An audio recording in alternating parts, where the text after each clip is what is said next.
नाज़रीन गिरामी अस्सलामु अलैकुम रहमतुल्लाहि व बरकातुहू। आज की बात ख़ास बात में आप लोगों का इस्तक़बाल है। नाज़रीन गिरामी, SDPI इस पार्टी को आप लोग जानते हैं किस तरह ज़मीनी सतह पर मुसलमानों के, अक़लियतों के, क़बाइली तबक़े से ताल्लुक़ रखने वाले लोगों के और मज़लूम लोगों की आवाज़ों को उठाते रहते हैं।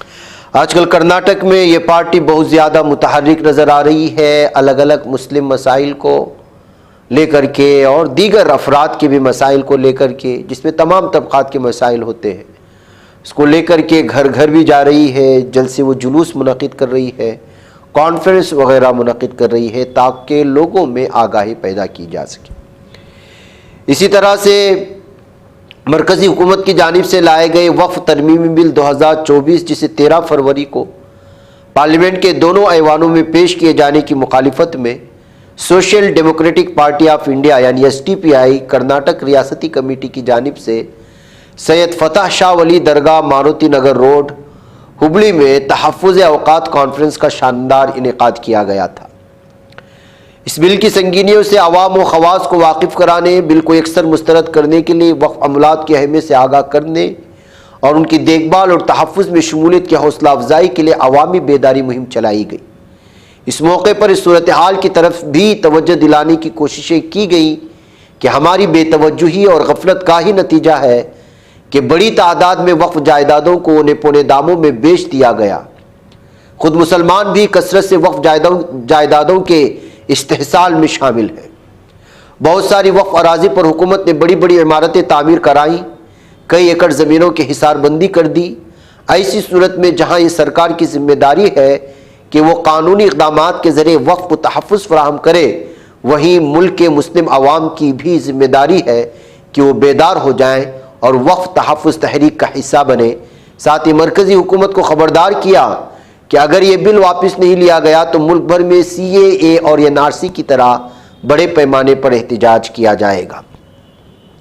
इस बिल की सख्त मुखालिफत करते हुए कहा गया है कि न सिर्फ गैर आइनी है बल्कि मुकम्मल तौर पर गैर मुनसिफाना और गैर आइनी है। अपोजिशन अराकीन की तरफ से मुश्तरका हाउस कमेटी के सामने पेश की गई 44 तरामीम को मुकम्मल तौर पर मुस्तरद करते हुए हुक्मरान NDA के अराकीन की तरफ से तजवीज़ करदा सिर्फ 14 तरामीम को कबूल करते हुए 13वीं लोकसभा में पेश किए गए वक्फ तरमीमी बिल की सख्ती से मुखालिफत करते हैं। ये बिल मुतासिब, गैर आइनी, मुस्लिम दुश्मन है। ये बिल जिसका मकसद मुस्लिम कम्यूनिटी की तंजीम और अवामी नुमाइंदों की आरा पर गौर किए बगैर पेश किया जाना है, सिर्फ वक्फ अमलाक से मुतालिक नहीं, यह हमारी मजहबी और सकाफती शनाख्त पर हमला है। SDPI पहले ही इसके खिलाफ मुल्क भर में एहतजाज की कॉल दे चुकी है। इस बिल में लाई गई तरामीम गैर आइनी और खुद मुख्तार बोर्ड के अरकान की आज़ादी के खिलाफ है।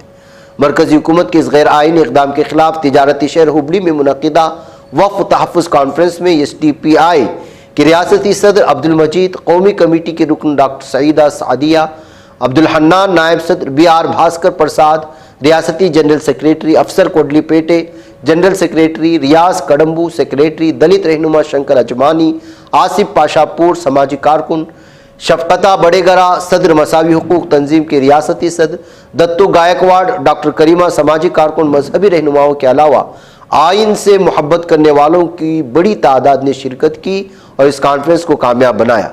साथ ही SDPI हुबली के ज़िला सदर सलीम हलियाल, ज़िला नायब सदर गफूर अहमद कुराती, ज़िला जनरल सेक्रेटरी अमान खान शिवल्ली और ज़िला कमेटी के अराकीन रफ़ीक लश्कर, अब्दुल जब्बार लश्कर, हुबली सिटी कमेटी के सदर मलिक कालसा, पार्टी कायदीन समीर बेट्टागिरी, हमीदा बंगाली और वीमेन इंडिया मूवमेंट की ज़िली सदर पमेदा मनियार और ज़िला जनरल सेक्रेटरी तरन्नुम इस कॉन्फ्रेंस में मौजूद थे और लोगों से उन्होंने खिताब किया।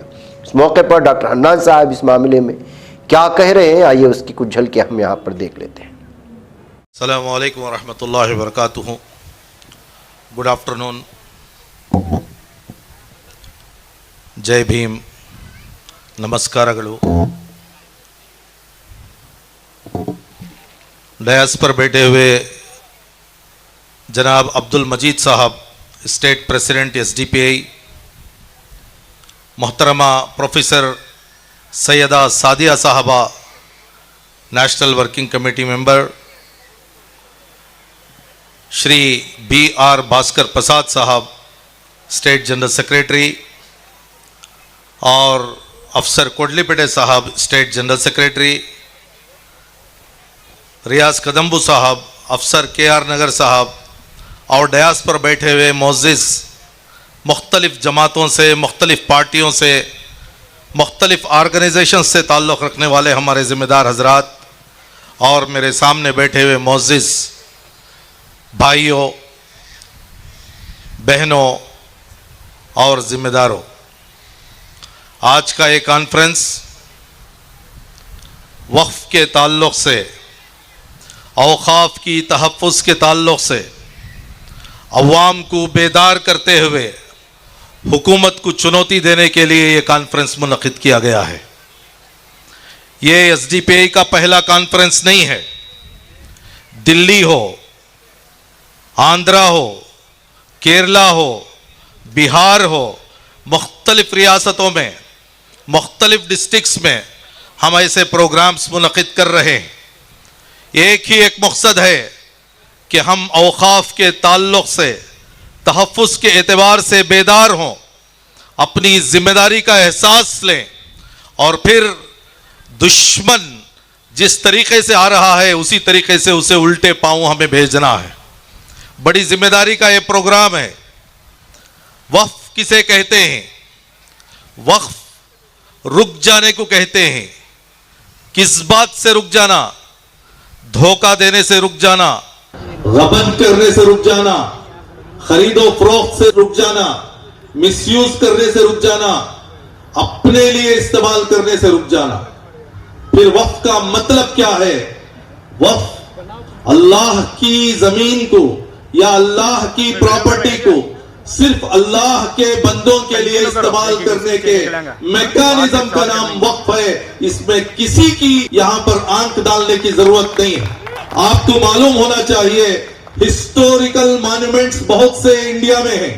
ताजमहल है, कुतुब मीनार है और फिर अलग अलग ऐसे मॉन्यूमेंट्स हैं। हम उसके बारे में बात नहीं कर रहे हैं, हम औक़ाफ़ के बारे में बात कर रहे हैं।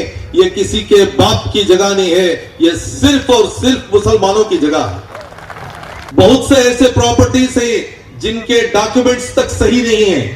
अब सवाल ये पैदा होता है, 70 साल से सो कॉल्ड सेक्युलर पार्टियां हमारे ऊपर हुकूमत की, हमारे ही लोग औक़ाफ़ के जिम्मेदार रहे, हमारे ही लोग औक़ाफ़ और वक्फ बोर्ड और सेंट्रल वक्फ काउंसिल के जिम्मेदार रहे, मिनिस्टर्स रहे, यहां तक के वहां के IAS KS ऑफिसर्स भी मुसलमान थे, यहां तक के वहां का P1 और चपरासी भी मुसलमान था। फिर सवाल ये पैदा होता है, क्यों औक़ाफ़ की हालत में इतना बड़ा एक कॉन्फ्रेंस 70 साल के बाद हमें करना पड़ रहा है? क्यों हमारे औक़ाफ़ की जायदादों का कंपाउंड नहीं है? क्यों उसके सही तरीके से किराए नहीं आ रहे हैं?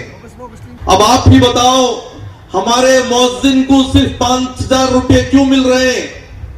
आप ही बताओ, हमारे इमाम को 12,000 रुपए के लिए 2-2 महीने प्रेसिडेंट के पीछे, मुतवल्ली के पीछे क्यों फिरना पड़ता है? आप ही बताओ, ये सरकार के पीछे भीख मांगते हुए हमें क्यों फिरना पड़ता है? वक्फ किसे कहते हैं?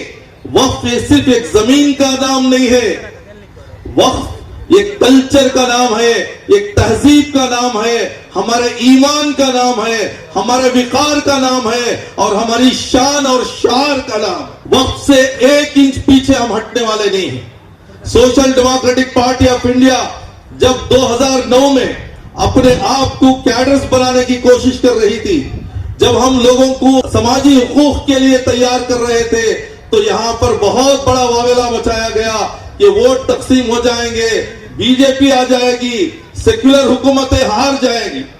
आप ही बताओ, 70 साल से ये सो कॉल्ड सेक्युलर पार्टियों को जिताकर, इतने साल इनको पार्लियामेंट में बिठाकर, इतने साल इनको अंजुमनों के, वक्फ बोर्ड के, वक्फ काउंसिल के जिम्मेदार बनाकर हमें क्या मिला?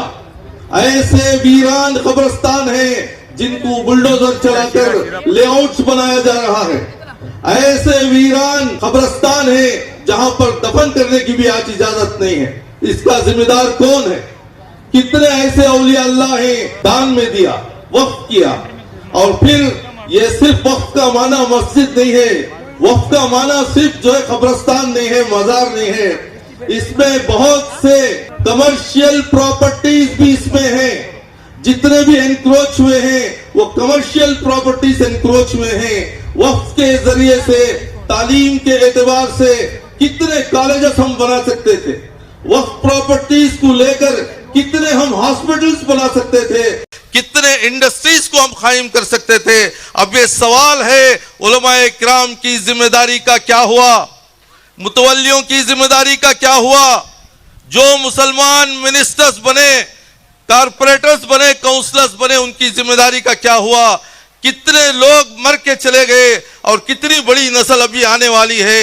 ये तमाम जितने भी मसाइल हैं इनको हल करने के लिए शार इस्लाम का बहुत बड़ा मामला वक्फ का है, इसे बचाना जरूरी है।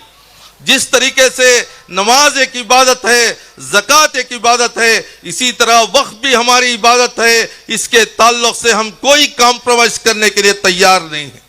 आपको मालूम होना चाहिए जेपीसी किस तरीके से पार्लियामेंट में वो बिल को टेबल की है, उसकी मुखालिफत में हमारा एक कॉन्फ्रेंस आखिर तक चलेगा। इसके लिए अवाम को हमारे साथ जुड़ना जरूरी है, उलमा इकराम को हमारे साथ जुड़ना जरूरी है।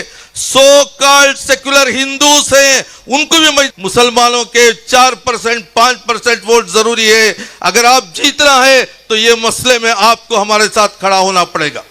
और इसी तरीके से जितनी औरतें हैं ये भी हमारे साथ इस मसले को लेके खड़ा होना है।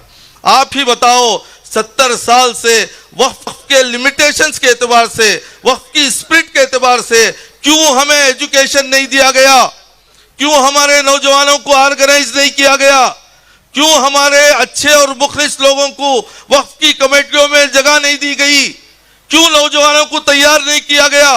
अब रोने से धोने से क्या फैसला है, कम से कम अब आओ हमारे साथ औकाफ तहफ़्फ़ुज़ के मामले में जो तहरीक चल रही है इसे दुआएं दो और अपना कंधा दो ताकि हम अपने मिशन में कामयाब हो सकें। उम्मीद करता हूं कि मुल्क का एक एक नौजवान, एक एक आलिम, एक एक मुर्शद, एक एक एक्टिविस्ट, एक एक काउंसलर, कारपोरेटर, एक एक समाजी कारकुन, एक एक औरत, एक एक स्टूडेंट इस मुहिम में हमारा साथ देंगे और जरूर हम वक़्फ़त और बिखार तक पहुंचाएंगे। एक एक एकड़ की, एक एक इंच की जगह बचाने के लिए हम अपनी कुर्बानियां पेश करेंगे।